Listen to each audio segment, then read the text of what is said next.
chosen to represent the middle-class Americans on a panel where we're going to interview President Obama, and I am so excited. I just got chosen. They just called me up from Google. I think that's so cool because I've never spoken with anybody from Google, as probably the rest of you. And so to speak, you know, Google to me is internet. It's not people. And so to have somebody call me from Google is just really neat. I mean, I'm not an idiot. I know people work at Google, but you know what I mean. Anyhow, yay! How exciting is that? Basically, my question was, Mr. President, what are you doing to prevent H-1B visa workers from getting American citizens jobs? And it's a valid question. And if you don't know what H-1B visa is, it's basically a work visa. And not just any work visa. It's a work visa for foreigners who have college educations to get jobs that require at least a bachelor's degree or more over here. Well, the problem with that is when the economy hit hard, a lot of big corporations laid off a lot of people, including my husband. And what they have started doing, because it's cheaper labor, is hiring people with H-1B visas. And it is completely and utterly wrong.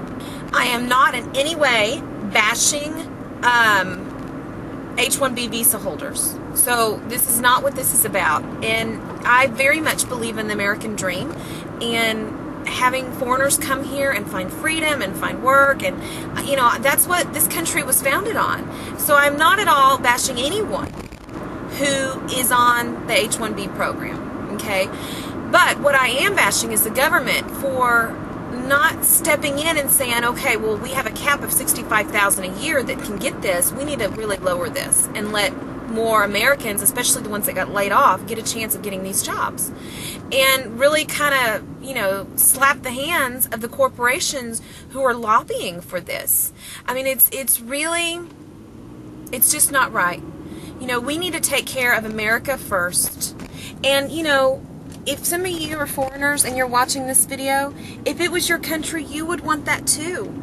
But I have freedom of speech, and I can go to my president and tell him what I think and ask for change, because that's what was promised to us. And the only change that I've seen is my husband get laid off from a very, very good job and not been able to find work, permanent work, for 3 years. It's really sad. And he has got a great college education and shouldn't have a problem finding work at all. So that's basically where I stand with it. I'm so excited that I get to bring this issue up with him. If you guys, you know, agree with me, you know, thumbs up. You know, clickety-clack that like button. Sorry, Phil. Anyhow, I will talk to you guys later. Bye! Hey, everybody. Okay, so today was a very, very crazy day. I woke up this morning and had internet issues. So you can imagine the craziness that I felt. Yeah, so I have rehearsal tomorrow. 2 people from Google are coming, and a tech guy and a camera guy, and they're going to make sure all the computer is set up and everything for the Google Plus hangout with the president. Yay! I still can't even believe it. I mean, I've started to wrap my mind around it a little bit, and I am very, very nervous. Very nervous. But I think it'll be okay. So anyhow, yeah, one of the conditions, one of the requirements of the location is that I need a really strong internet connection, which I normally have until today, until the day before rehearsal. And so I'm like frantically calling AT&T, like, I am supposed to interview the president. And you can imagine, they're like, you're crazy, lady. You're just trying to get your internet fixed. But seriously, I mean, it was pretty crazy. So it turns out our modem went dead at all times. At least it was today, though, and not tomorrow or the next day. So at least it was today. But anyhow, basically the modem went poopy, and Darren had to go get another one. So we've got it fixed. We've got internet connection again. We're rolling. We're great. Everything's fine. I'm really starting to get a little bit nervous, though. This is a really big deal for me. And not a lot of people get this opportunity, so it's kind of neat that I was chosen. I put my question on there not really thinking I would ever get chosen. I mean, seriously, I didn't put it on there even in the intent of getting chosen, that I really, really wanted to. I just thought it was a good question, and it is.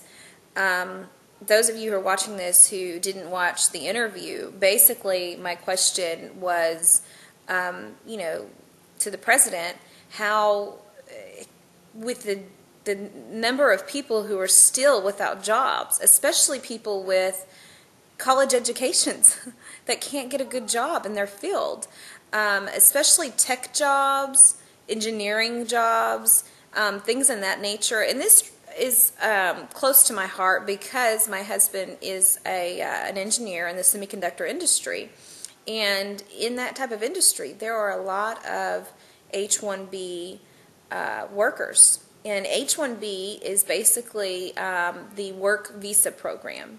And so foreigners with a bachelor's degree or higher can come over here. So same education as my husband, you know, good people, you know, but they come over here on work visas and they have American jobs and they get to work. And that's all fine and great, but when you have so many Americans that don't have jobs, that are college educated, it's a problem. And the government hasn't done anything to rescale the cap of how many they let in. And I'm not at all bashing the foreigners. I very much believe in the American dream, and I think that, you know, we are a country that has freedom and has rights. I'm not faulting the foreigners at all, but there is a problem when the number of foreigners that are here with H-1B visas, and then you have, you know, people who are still not being able to get a job. And these are college-educated folks. I mean, there's an imbalance there. And it's not going to solve the whole problem. It's not going to solve everybody's problem that doesn't have a job. But it's something, you know? And sometimes it takes little somethings to make a whole. You know what I mean? So, I don't know. That's just an issue that I really felt was important. And I just didn't know why it hadn't been looked at closer. I mean, that would, to me, would be one of the first things that I would look at. Anyhow, that's my little side bit about it. Tomorrow I am going to take you guys behind the scenes. We are going to meet some people from Google. Yay! It was so funny. I was explaining to Jada today what was going to kind of happen in the next couple of days. And you know, I said, Jada, do you know Google, right? And she's like, yeah, it's where you go and you look up things. And I'm like, yeah. I said, well, 2 people from Google are coming to our house tomorrow. And she was like, what?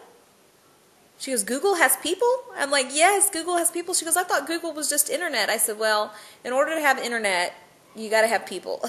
It was so cute. Anyhow, so I'm going to take you guys behind the scenes. And we're going to meet 2 people from Google, get all set up, and then have rehearsal time tomorrow. And then Monday, we wake up, we're going to go get my makeup done. Yay! I'll take you guys along with me. It'll be a lot of fun. I think it's going to be a really great experience, once in a lifetime. I'm so glad to take you guys with me. So hang on. It's going to be a wild ride for the next 2 days. Bye!